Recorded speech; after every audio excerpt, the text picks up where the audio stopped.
تجھے لوگوں کی ضرورت نہیں رہے گی. استغفار کریں، کثرت سے کریں، ذوق سے کریں، مصلح آباد رکھیں.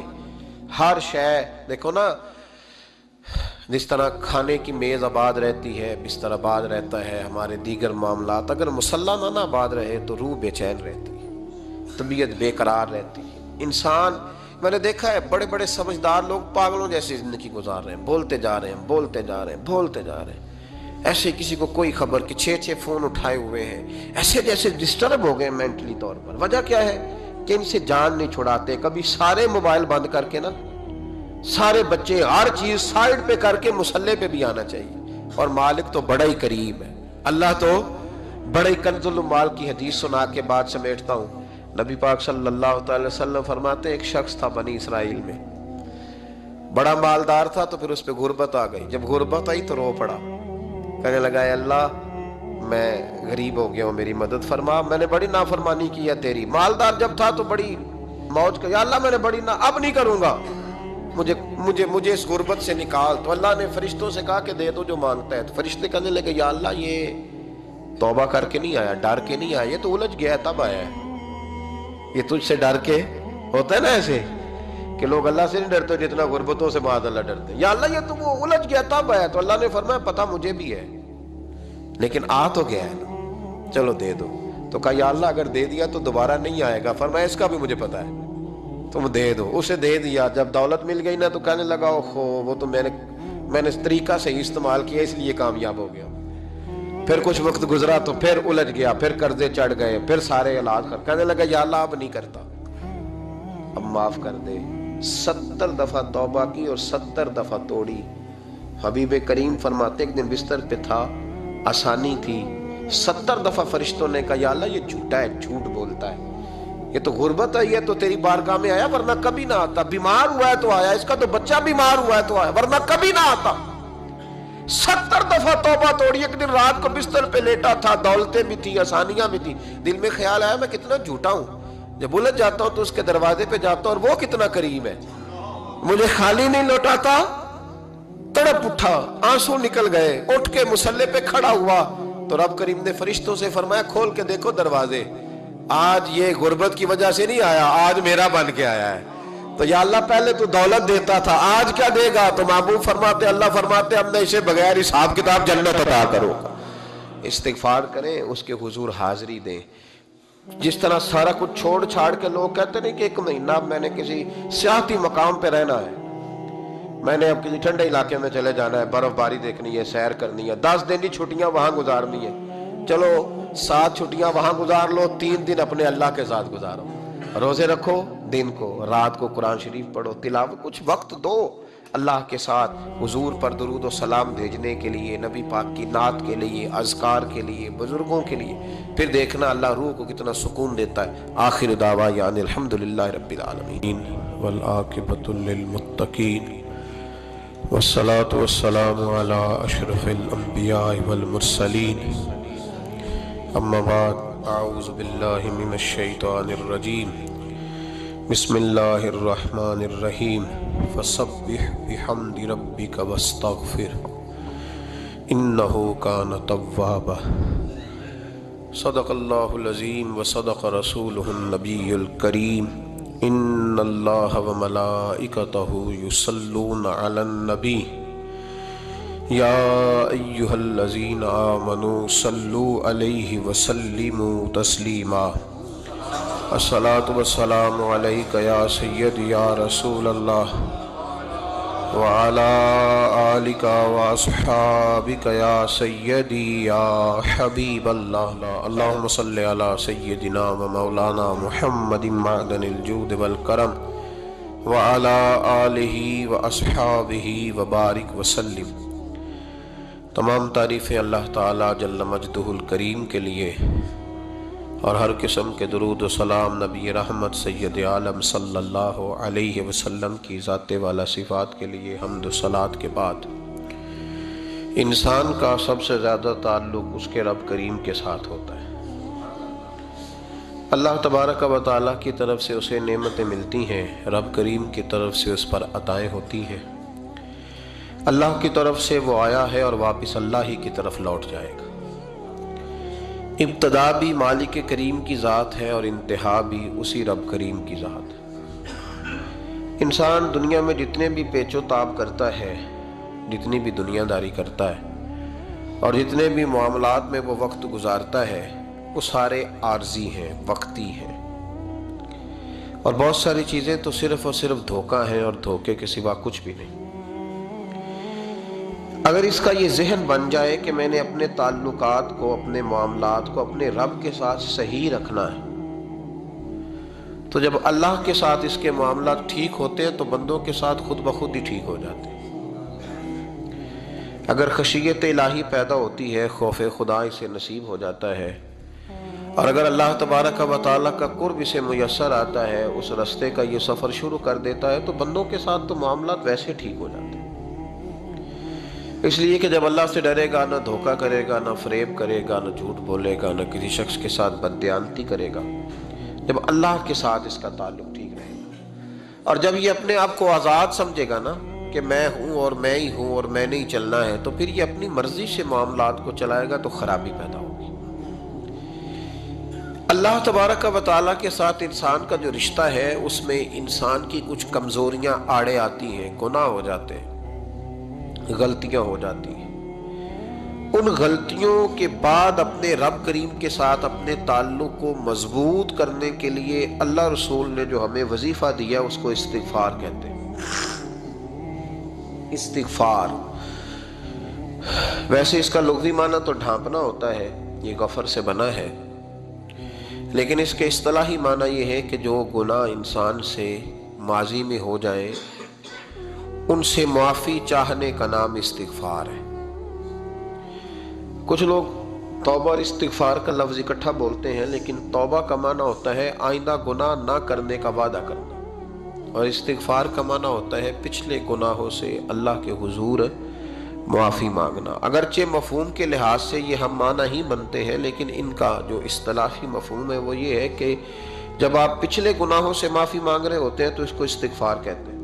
اللہ تعالیٰ نے اس استغفار کو بڑا پسند فرمایا، بڑا پسند فرمایا، اور یہ استغفار کے جملے مالی کو اتنے پسند آئے کہ اللہ نے نبی پاک علیہ السلام کو بھی حکم دیا، کہا محبوب آپ بھی میری بارگاہ میں استغفار کریں۔ اگرچہ حضور کا استغفار اس معنی میں نہیں ہے، بلکہ نبی پاک کا استغفار تو بلندی درجات کا معاملہ ہے۔ چونکہ استغفار خود ایک عبادت ہے، تو یہ عبادت کرنے کا اللہ نے اپنے محبوب کو بھی ارشاد فرمایا۔ جب فتح مکہ ہوئی تو فرمایا اذا جاء نصر اللہ والفتح، جب اللہ کی مدد آئی تو پھر فتح نصیب ہوئی، وَرَأَيْتَ النَّاسَ يَدْخُلُونَ فِي دِينِ اللَّهِ أَفْوَاجًا، تو پھر آپ دیکھیں گے لوگوں کو، لوگ فوجوں کی فوجیں دین میں داخل ہو رہے ہیں۔ لوگ پہلے ایک ایک دو دو کر کے آیا کرتے تھے، تو اب فوجوں کی فوجیں آ رہی ہیں، تو یا اللہ ہم کیا کریں؟ تو رب کریم نے فرمایا محبوب فَسَبِّحْ بِحَمْدِ رَبِّكَ وَاسْتَغْفِرْ، اپنے رب کے لیے حمد کرو، تسبیح پڑھو اور استغفار کرو۔ کیا کرو؟ استغفار، معافی مانگو، اس کے حضور آہذاری کرو، استغفار کرو۔ معنی یہ ہوا کہ جب تو غلطی ہو جائے پھر بھی استغفار کرو، جب اللہ زیادہ نعمتیں دے پھر بھی استغفار کرو۔ ہمارے ہاں یہ ہوتا ہے کہ جب تو کوئی نقصان ہوتا ہے تو وہ اللہ کی طرف سے ہوتا ہے، نقصان ہو جائے تو کہتے ہیں اللہ کی مرضی تھی، اور فائدہ ہو جائے تو کہتے ہیں میں نے محنت ہی بڑی کی تھی، میری جدوجہد بڑی تھی۔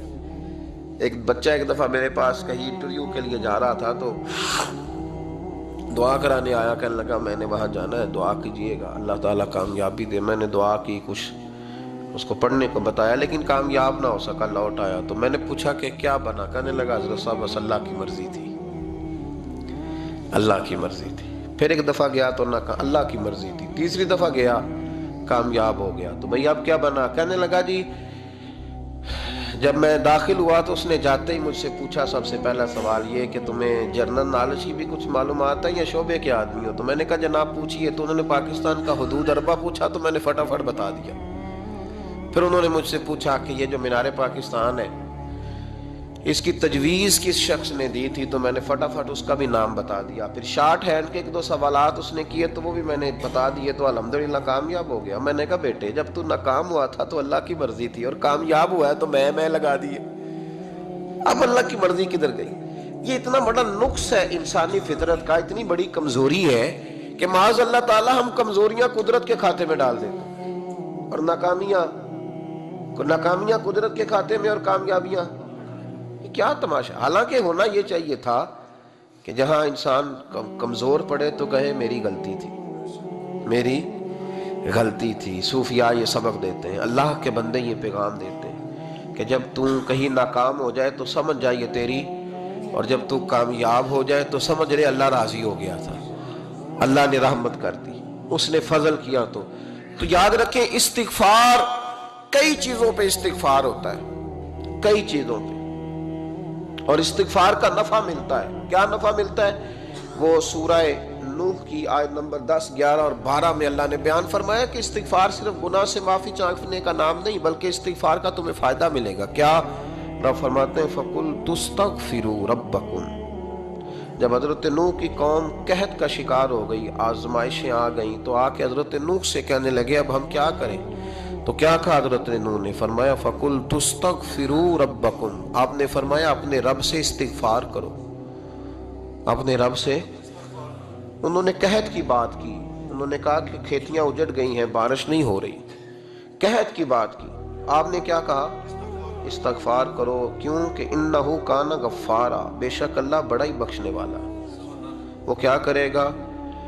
یرسل السماء علیکم مدرارا، وہ تم پر موسلا دار بارش برسائے گا۔ جب تم استغفار کرو گے تو اللہ موسلا دار بارش برسائے گا، وَيُمْدِدْكُمْ، اور وہ تمہاری مدد کرے گا۔ استغفار کرنے والے کی اللہ کیسے مدد کرے گا؟ بِأَمْوَالٍ وَبَنِينَ، تمہیں مال بھی عطا کرے گا اور بیٹے بھی عطا کرے گا، بارش بھی دے گا استغفار کرنے والے کو، اور مال اور اولاد سے اس کی مدد بھی کرے گا۔ وَيَجْعَلْ لَكُمْ جَنَّةٍ وَيَجْعَلْ لَكُمْ أَنْهَارًا، اللہ تمہیں جنت بھی عطا کرے گا اور تمہیں نہریں بھی عطا فرمائے گا، تمہارے لیے جنت بھی بنائے گا، انہار بھی بنائے گا۔ توبہ کا، استغفار کا تمہیں یہ فائدہ ملے گا۔ ایک استغفار ہمارے بزرگوں نے وہ